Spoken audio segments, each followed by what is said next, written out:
नमस्कार, मैं वैदेही भार्गव और आप देख रहे हैं प्लेनेट पहाड़। आइए बढ़ते हैं खबरों की ओर। प्रदेश में अरावली पर्वत श्रृंखला की सुरक्षा को लेकर कांग्रेस नेता और पूर्व उप मुख्यमंत्री सचिन पायलट ने सरकार पर गंभीर आरोप लगाए।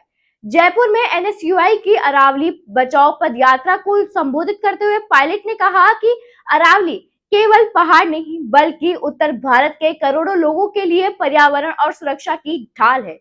उन्होंने आरोप लगाए कि केंद्र ने सर्वोच्च न्यायालय में 100 मीटर ऊंचाई वाली नई परिभाषा पेश कर दी है, जबकि भारतीय वन सर्वेक्षण रिपोर्ट बताती है कि अरावली की अधिकांश पहाड़ियां 100 मीटर से कम ऊंचाई की है। ऐसे में ये नई परिभाषा अरावली के लगभग 90 से 95% हिस्से का संरक्षण दायरे से बाहर कर लेगी, जो विनाश और खनन के लिए रास्ता खोलने जैसा है। पायलट ने कहा कि सरकार ने नए खनन पट्टों पर रोक का दावा किया है, लेकिन जमीनी स्तर पर अवैध खनन पहले से जारी है और पिछले 2 वर्षों से हजारों मामलों के बावजूद कोई ठोस कार्रवाई नहीं हुई। उन्होंने आरोप लगाया कि सरकार आंकड़ों के सहारे जनता को भ्रमित कर रही है, जो अरावली क्षेत्र में हो रहे खनन को रोकने में विफल रही है। पायलट ने मांग की कि अवैध खनन पर सख्त रोक लगाई जाए, सख्त रोक नहीं परिभाषा की वापसी और प्रभावित लोगों के पुनर्वास की व्यवस्था सुनिश्चित की जाए। उनके अनुसार अरावली को बचाना भविष्य और आने वाली पीढ़ियों की सुरक्षा के लिए अनिवार्य है। आज पूरे भारत में,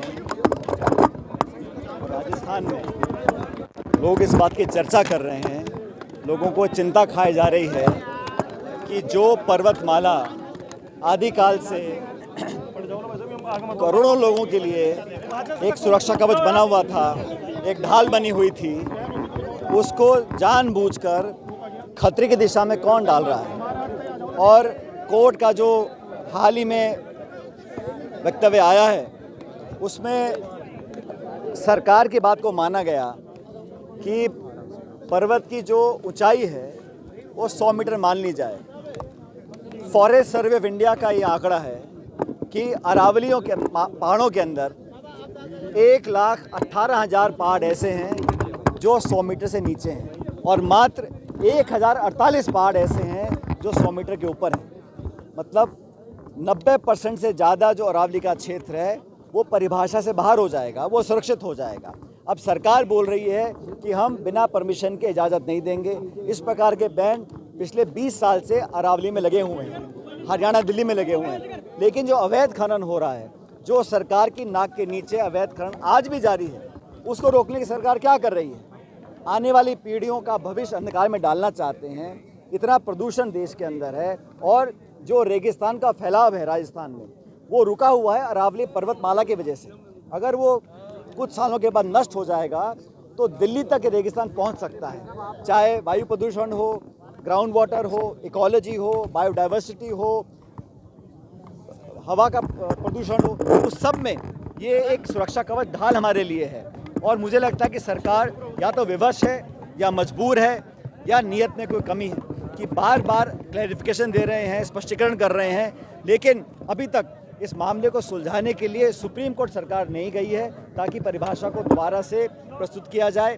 और मैं ऐसा मानता हूं कि गुजरात हो, राजस्थान हो, हरियाणा हो या दिल्ली हो, चारों राज्यों में चारों सरकारें भाजपा की हैं, केंद्र की सरकार भाजपा की है, तो ये डबल इंजन नहीं है, 4 इंजन है और सारे इंजन लगातार दौड़ रहे हैं कि कैसे अरावली पर्वत को नष्ट किया जाए। तो पूरा देश, इसमें राजनीति का कोई चर्चा नहीं है, लेकिन अलग अलग सामाजिक संगठन, नौजवान, हम सब लोग कांग्रेस पार्टी के, आज एनएसयूआई राजस्थान ने यहाँ प्रदर्शन किया है, कल अलवर में प्रदेश कांग्रेस कमेटी का प्रदर्शन है, अलग अलग जिलों में, अलग अलग राज्यों में हम सब लोग चर्चा करें कि कैसे सरकार पे दबाव बनाया जाए और अरावली पर्वतमाला को, जो इतना फ्रेजाइल है, और भारत सरकार ने अंतर्राष्ट्रीय यूनाइटेड नेशंस में कहा कि अरावली पर्वत से हमारा ग्राउंड वाटर रिचार्ज होता है, हमें खेती के लिए पानी मिलता है, मानसून हमारा बेहतर रहता है, एयर पोल्यूशन में बचाव आता है। तो एक हेरिटेज साइज है, 2000 सालों से ज़्यादा ये पर्वतमाला रही है। मुझे और हम सब, तो आजकल खासकर नौजवान पीढ़ी है, वो आशावान है कि जनता का दबाव काम आएगा और सरकार दोबारा सुप्रीम कोर्ट जाकर इस मामले को सुलझाएगी। आज के लिए बस इतना ही। तमाम जानकारी और खबरों के लिए बने रहिए हमारे साथ। नमस्कार।